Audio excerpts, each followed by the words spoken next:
Hello everyone, আসসালামু আলাইকুম। লট স্কুলের পক্ষ থেকে আপনাদের সবাইকে জানাচ্ছি স্বাগতম। I am Joya Akter, advocate from Dhaka জজ court, owner of the lot school.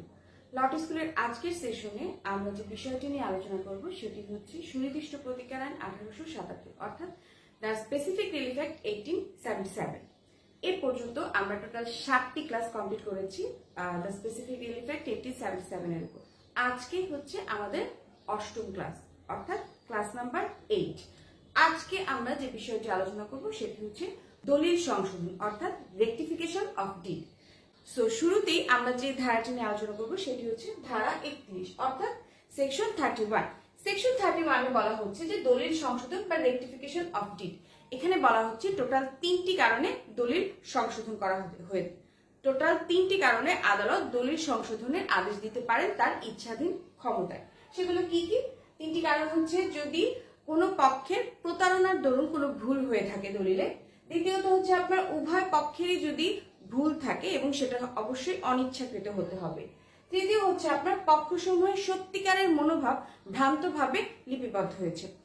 অর্থাৎ দলিল সংশোধনের জন্য যদি কেউ আবেদন করে থাকে আদালতে, তবে সেই ক্ষেত্রে আদালত তার ইচ্ছাধীন ক্ষমতায় দলিল সংশোধনের আদেশ দিতে পারেন। তবে সেই ক্ষেত্রে কিছু কারণ রয়েছে যে এই 3টি কারণে আদালত ইচ্ছাধীন ক্ষমতায় তার দলিল সংশোধনের আবেদনটি মঞ্জুর করতে পারেন। সেগুলো কি কি? প্রথমত হচ্ছে আপনার প্রতারণার দরুন, অর্থাৎ কোনো পক্ষের প্রতারণার দরুন যদি, অর্থাৎ উভয় পক্ষের মধ্যে আপনার যে কোনো এক পক্ষের প্রতারণার দরুন যদি কোনো ভুল হয়ে থাকে দলিলে, তখন সেই ক্ষেত্রে। দ্বিতীয়ত হচ্ছে উভয় পক্ষেরই অনিচ্ছাকৃত কোনো ভুল দলিলে হয়েছে। অ্যান্ড লাস্ট ওয়ান হচ্ছে আপনার কি? পক্ষসমূহের সত্যিকারের মনোভাব যদি ভ্রান্তভাবে লিপিবদ্ধ, অর্থাৎ তারা যেই মনোভাবটি, অর্থাৎ তাদের যে উদ্দেশ্যটি ছিল এই দলিলে উপস্থাপন করার জন্য, সেই জিনিসগুলো ভ্রান্তভাবে লিপিবদ্ধ হয়েছে, অর্থাৎ ভুলভাবে দলিলে লিপিবদ্ধ হয়েছে। এই 3টি গ্রাউন্ডের যে কোনো একটি গ্রাউন্ড যদি একটি গ্রাউন্ড শো করে যদি দলিল সংশোধনের জন্য পক্ষগণ আবেদন করে থাকেন, তখন সেই ক্ষেত্রে আদালত তার ইচ্ছাধীন ক্ষমতা, অর্থাৎ বিবেচনামূলক ক্ষমতা প্রয়োগ করে এই দলিল সংশোধন আবেদনটি মঞ্জুর করতে পারে। তার মানে আমরা বুঝতে পারলাম যে দলিল সংশোধনের আবেদন মঞ্জুর করা না করা সম্পূর্ণ আদালতের ডিসক্রিশনারি পাওয়ার, অর্থাৎ বিবেচনামূলক ক্ষমতা। আচ্ছা, এরপরে যে জিনিসটা বলা হচ্ছে যে এখন কতদিনের মধ্যে আপনি দলিল সংশোধনের জন্য আবেদন করতে পারেন। এই ক্ষেত্রে দুটি বিষয় বলা হচ্ছে, আপনার ফ্রডের ক্ষেত্রে এবং মিউচুয়াল মিস্টেকের ক্ষেত্রে। অর্থাৎ ফ্রড বা প্রতারণার কারণে যদি দলিল সংশোধন করতে হয়, তখন সেই ক্ষেত্রে দলিল সংশোধনের জন্য আবেদন করতে হবে 3 বছরের মধ্যে। অর্থাৎ লিমিটেশন অ্যাক্ট 1908 এর আন্ডারে, আর্টিকেল 95 এর আন্ডারে কি করতে হবে? 3 বছরের মধ্যে দলিল সংশোধনে আবেদন করতে হবে। আর মিউচুয়াল মিস্টেক, অর্থাৎ উভয় পক্ষের যদি কোনো ভুল হয়ে থাকে, তখন সেই ক্ষেত্রে সেই দলিল সংশোধনের জন্য আবেদনও করতে হবে আপনার 3 বছরের মধ্যে, কিন্তু সেটি লিমিটেশন অ্যাক্ট 1908 এর আর্টিকেল 96 এর আন্ডারে পড়বে। তার মানে কোশ্চেনে যদি আমাদের আসে যে শুধুমাত্র যদি আসে যে দলিল সংশোধনের আবেদন কতদিনের মধ্যে করতে হয়, তবে সেই ক্ষেত্রে আমাদের অ্যান্সারটা হবে 3 বছর, অর্থাৎ 3 ইয়ার্স। বাট যদি কোশ্চেন আসে যে ফ্রডের কারণে দলিল সংশোধন আবেদন কতদিনের মধ্যে করতে হবে, তখন সেই ক্ষেত্রে যদি কোশ্চেনে আর্টিকেল 96, 95 এই ধরনের কোশ্চেন থাকে, তবে সেক্ষেত্রে অবশ্যই সেটা 3 বছর, কিন্তু 95 অর্থাৎ লিমিটেশন অ্যাক্ট 1908 এর 95 এর আন্ডারে 3 বছরের মধ্যে ফ্রডের কারণে দলিল সংশোধনের আবেদন করতে হবে। আর একইভাবে মিউচুয়াল মিস্টেক যদি হয়ে থাকে সেটাও 3 বছর হবে, কিন্তু সেটা লিমিটেশন অ্যাক্ট 1908 এর আর্টিকেল 96 এর আন্ডার হবে। ওকে, এবার আসছে মোকদ্দমা করার অধিকার কাদের কাদের রয়েছে। অবভিয়াসলি মোকদ্দমা করতে পারবেন দলিলের পক্ষসমূহ অথবা উভয় পক্ষের প্রতিনিধি, অর্থাৎ তাদের অবর্তমানে তাদের যে বৈধ প্রতিনিধি, অর্থাৎ লিগ্যাল রিপ্রেজেন্টেটিভ, তারা দলিল সংশোধনের জন্য আবেদন করতে পারেন আদালতে। ওকে, এবার বলা হচ্ছে আপনার এই দলিল সংশোধনের মামলায় কি করতে হবে? মূল্যানুপাতিক কোর্ট ফি প্রদান করতে হবে, অর্থাৎ মূল্যানুপাতিক অ্যাড ভ্যালোরাম কোর্ট ফিটা প্রদান করতে হবে। ওকে, সো ধারা 31টা যদি আমরা আবার একটু রিভিউ করি, এখানে বলা হচ্ছে যে দলিল সংশোধন অর্থাৎ রেকটিফিকেশন অফ ডিড এর বিষয়ে বলা হচ্ছে। এখানে বলা হচ্ছে যে যদি কোনো দলিলে উভয় পক্ষের ভুল অথবা কোনো পক্ষের প্রতারণার দরুন কোনো ভুল হয়ে থাকে বা পক্ষসমূহের সত্যিকারের মনোভাব ভ্রান্তভাবে লিপিবদ্ধ হয়ে থাকে, তখন সেই ক্ষেত্রে পক্ষসমূহ অথবা উভয় পক্ষের প্রতিনিধি অর্থাৎ লিগ্যাল রিপ্রেজেন্টেটিভ কি করতে পারেন, 3 বছরের মধ্যে দলিল সংশোধনের মামলা করতে পারেন। যদি সেটা ফ্রডের ক্ষেত্রে হয় তবে সেটা হবে আপনার লিমিটেশন অ্যাক্ট 1908 এর আর্টিকেল 95 এর আন্ডারে 3 বছর, এবং যদি সেটা মিউচুয়াল মিস্টেক হয়ে থাকে তখনও সেটা 3 বছর হবে, বাট সেটা লিমিটেশন অ্যাক্ট 1908 এর আর্টিকেল 96 এর আন্ডারে হবে।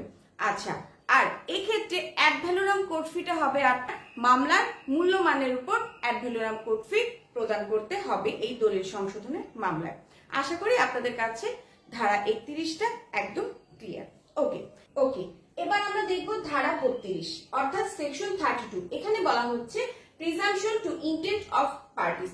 এই ক্ষেত্রে যে বিষয়টি বলা হচ্ছে যে আপনার লিখিত চুক্তি সংশোধনের ক্ষেত্রে আদালতকে অবশ্যই খেয়াল রাখতে হবে যে চুক্তির সকল পক্ষের উদ্দেশ্যগুলো আপনার ন্যায়ানুগ এবং যুক্তিসঙ্গত ছিল কিনা, অর্থাৎ ইকুইটেবল এবং কনসিস্টেন্সিয়াস ছিল কিনা। আচ্ছা, এবার বলা হচ্ছে আপনার ধারা 33 অর্থাৎ সেকশন 33।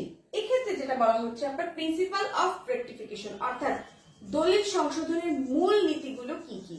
ওকে, দলিল সংশোধনের মূল নীতি হচ্ছে আপনার একটি লিখিত দলিল সংশোধনের সময় আদালতকে অবশ্যই খেয়াল রাখতে হবে যে দলিলের মধ্যে দলিলের মূল নীতিগুলো সঠিক আছে কিনা। আচ্ছা, দলিল সংশোধনের মূল নীতি হচ্ছে আপনার মিনিং অর্থাৎ অভিব্যক্ত ভাষা, দ্বিতীয়ত হচ্ছে আপনার কনসিকুয়েন্স অর্থাৎ মনের অভিপ্রায়। আচ্ছা, আর তৃতীয় যে বিষয়টি হচ্ছে আপনার ইন্টেনশন অফ ল্যাঙ্গুয়েজ অর্থাৎ দলিলের মূল ভাষাটা কি ছিল। আচ্ছা, তার মানে আমরা যে বিষয়টি দেখলাম ধারা 33 এর প্রিন্সিপাল অফ রেকটিফিকেশন ডিড অর্থাৎ ধারা 33 আমরা দেখলাম principal of rectification of did মানে দলিল সংশোধনের মূল নীতিগুলো বলা হচ্ছে। এখানে বলা হচ্ছে যে আপনার দলিল সংশোধনের মূল নীতি হচ্ছে অভিব্যক্ত ভাষা বা মিনিং, কনসিকুয়েন্স বা মনের অভিপ্রায়, এন্ড লাস্ট ওয়ান হচ্ছে আপনার কি ইন্টেনশন অফ ল্যাঙ্গুয়েজ অর্থাৎ দলিলের মূল ভাষাটা কি ছিল, সঠিক ছিল কিনা। আচ্ছা, আশা করি আপনাদের কাছে 33 ধারাটাও ক্লিয়ার।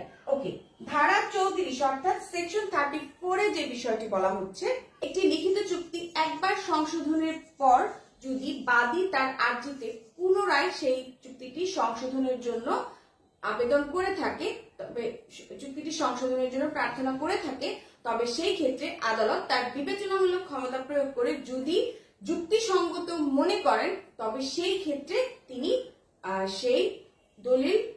সেই লিখিত চুক্তিটি সংশোধনের আবেদনটি পুনরায় মঞ্জুর করতে পারেন। অর্থাৎ আমরা ধারা 31 থেকে ধারা 34 পর্যন্ত যে বিষয়টি দেখলাম সেটি হচ্ছে আপনার দলিল সংশোধনের বিষয়টি সম্পূর্ণ আদালতের কি বিবেচনামূলক ক্ষমতা অর্থাৎ ডিসক্রিশনারি পাওয়ার।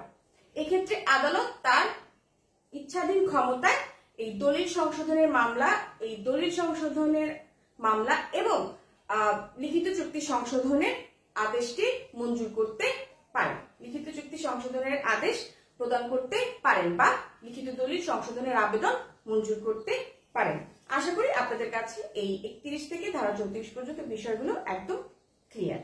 ওকে, এবার আমরা যে বিষয়গুলো আলোচনা করব সেটি হচ্ছে চুক্তির রদ অর্থাৎ রিসিশন অফ কন্ট্রাক্ট। এই সম্পর্কে প্রথমে আমরা যে ধারাটি আলোচনা করব সেটি হচ্ছে ধারা 35 অর্থাৎ সেকশন 35।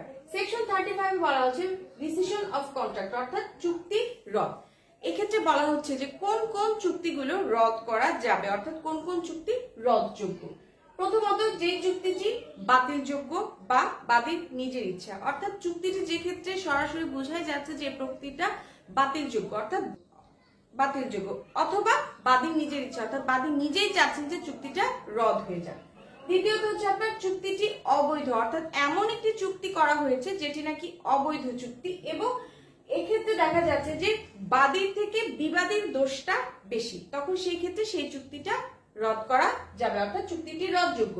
তৃতীয়ত হচ্ছে আপনার বিক্রয় চুক্তি কার্য সম্পাদনের পর ক্রেতা আদালতের নির্দেশ অনুযায়ী যদি ক্রয় মূল্য বা অন্যান্য টাকা পরিশোধ করতে ব্যর্থ হয়, অর্থাৎ কোনো একটি বিক্রয় চুক্তি সুনির্দিষ্টভাবে কার্য সম্পাদন হয়ে গেল, ঠিক আছে, কার্য সম্পাদন হওয়ার পর ক্রেতা অর্থাৎ যে কিনলো সে যদি আদালত যে নির্দেশ প্রদান করেছেন সেই নির্দেশ অনুযায়ী যে বিক্রয় চুক্তির যে ক্রয় মূল্য অর্থাৎ যে ক্রয় মূল্য বা অন্যান্য যে টাকা সেগুলো যদি পরিশোধ না করে নির্দিষ্ট সময়ের মধ্যে, তখন সেই চুক্তিটি রদযোগ্য। আচ্ছা, এবার বলা হচ্ছে যে কোন কোন ক্ষেত্রে চুক্তিগুলো রদ হবে না, অর্থাৎ কোন কোন ক্ষেত্রে চুক্তিটি রদ হবে না, সেগুলো কি কি?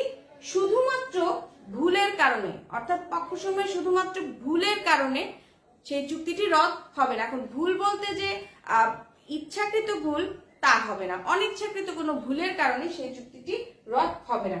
দ্বিতীয়ত হচ্ছে আপনার চুক্তির প্রকৃতিটা যখন অবিভাজ্য, অর্থাৎ চুক্তির যে প্রকৃতিটা সেটি অবিভাজ্য।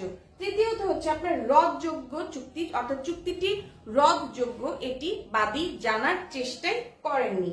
আচ্ছা, চতুর্থ হচ্ছে আপনার চুক্তি মানার আগে উনি যথেষ্ট অর্থাৎ যথাযথভাবে যাচাই বাছাই করে দেখেছেন, ঠিক আছে, তখন সেই ক্ষেত্রে এই চুক্তি পরবর্তীতে তিনি রদ করতে পারবেন না, কেননা তিনি চুক্তিটি মানার আগে এই বিষয় সম্পর্কে যথাযথভাবে আপনি যাচাই বাছাই করেই কিন্তু সম্মতি প্রদান করেছেন।